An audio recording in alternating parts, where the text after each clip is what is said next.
女人为了和心爱的人在一起，竟吃下毒药，然后喂男人也吃了一口。今天是3月8号，现在是11点。他们以3811作为暗号，假如还有来生，那就在3月8号这天在老地方相见。接着他们抱在一起，痛苦地离开了这个世界。可如花在奈何桥苦苦等了50年，也没等来12少。于是他再次折返人间寻找，然而此事早已物是人非。他走进一家报社，想要登报寻找12少。记者问他想怎么写，你写12少3811老地方等你，如花。阿定说寻人启事一般是3寸，330元一天。如花担心版面太小，怕12少看不到。这是缘分，看到就看到，大点就贵多了。阿定让如花留下地址电话，然后把钱付了。可如花身上并没有那么多钱。从阿定口中得知，现在是1987年，自己离开人间已有50余载。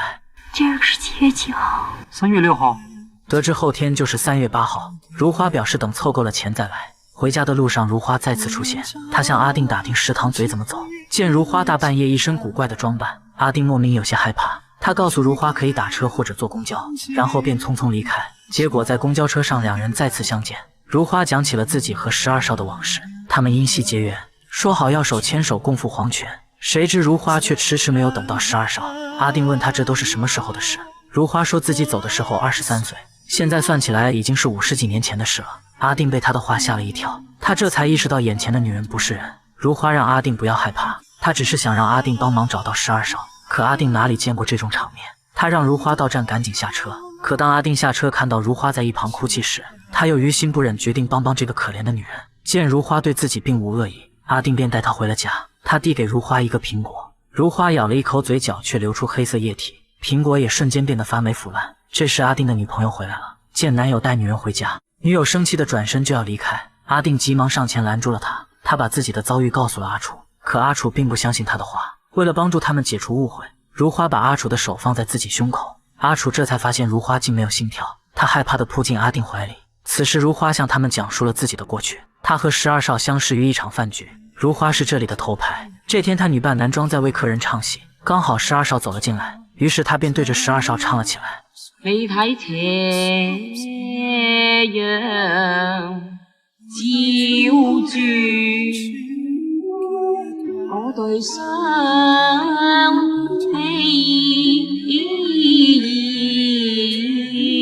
而12少对如花也是一见钟情，忍不住随声附和。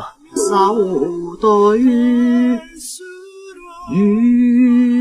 花雨。如花回眸一笑，便转身离开。12少被他的一颦一笑深深吸引，呆呆地愣在原地失了神。隔天他便再次找到如花。记得我吗？太近了，看不清楚。如花怎么会不记得12少？他明白对方的心思，于是故意说有事让12少在屋里等他。他想考验一下12少对自己是否真心。当他再次回来的时候，发现12少正躺在床上笑着看他。此后12少便展开对如花猛烈的追求，他会在如花生日的时候放起鞭炮，还送上亲笔写的对联，如梦如幻月，若即若离花。如花被眼前痴情的男人所打动，然而身份的悬殊让他们无法厮守终生。这天如花换上一身素衣来到12少家，她恳请母亲能答应自己跟12少的婚事。伯母，我跟振邦是真心的，我知道自己是什么身份，不敢计较些什么，只不过想找个栖身之处，嫁个好人家。结果对方语气满是嫌弃和鄙夷，他认为风尘女子配不上自己的儿子。12少将来会继承家里药房的生意，母亲也早已为儿子物色了未来的妻子，那是和12少指腹为婚的表妹，他们不久便会完婚。看到如花失落的模样，12少说自己在外面租了间房，他决定从家里搬出去住。可养尊处优的12少怎会知生活的艰苦，他每天在屋里无所事事，两人平日的开销全靠如花一人。看12少平时喜欢戏曲，如花便带他来到戏院拜师学艺，希望他有一天可以出人头地。12少从此便从龙套开始学起。可唱戏并非易事，不仅每天要在台上刻苦训练，照顾师傅更是要盛饭捶背到痰盂。为了能和如花在一起，12少把所有的苦都忍了下来。这天12少的父母刚好来到这里，见儿子像个小丑一般在舞台上，父母生气地来到后台找到12少，身后跟着他指腹为婚的表妹。父亲斥责12少赶紧跟自己回去。如花想要开口解释，也遭到父亲大声呵斥。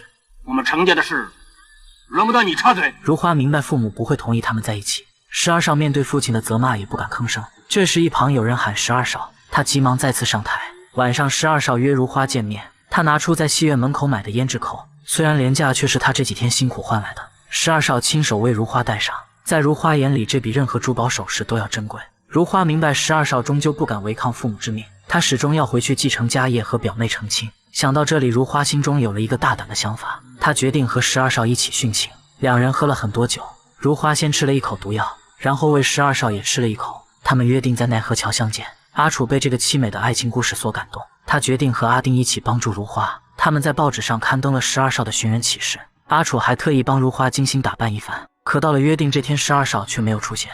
看着如花默默在窗前流泪，阿楚决定继续帮她寻找。这天，两人无意在街边看到当年的旧报纸，上面正是如花和12少殉情的报道。如花魂断怡红，阔少梦醒偷生。如花不敢相信，苦苦等待50年的12少竟会苟且偷生。原来当年12少被送进医院，除了毒药，医生还在他体内发现了大量的安眠药。其实当初如花知道12少害怕，于是便在酒里放了安眠药，这才让12少有了吃下毒药的勇气。经过多方打听，阿定联系到了12少的儿子。原来12少和表妹结婚后整天不务正业，早早就败光了祖上的家产，儿子也和他断绝了父子关系。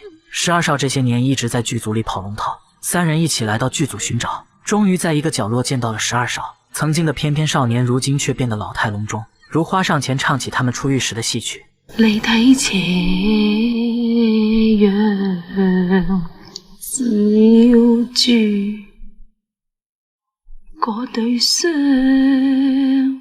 飛。12少急忙站了起来，他认出了如花。此时的如花早已心灰意冷，他把那个胭脂扣还给了12少。这个胭脂盒我戴了53年，现在还给你，我不再等了。说完，如花把胭脂扣放在12少的手里，他放下执念，结束了50年的等待。12少在身后苦苦哀求如花的原谅，却再也得不到对方的回应。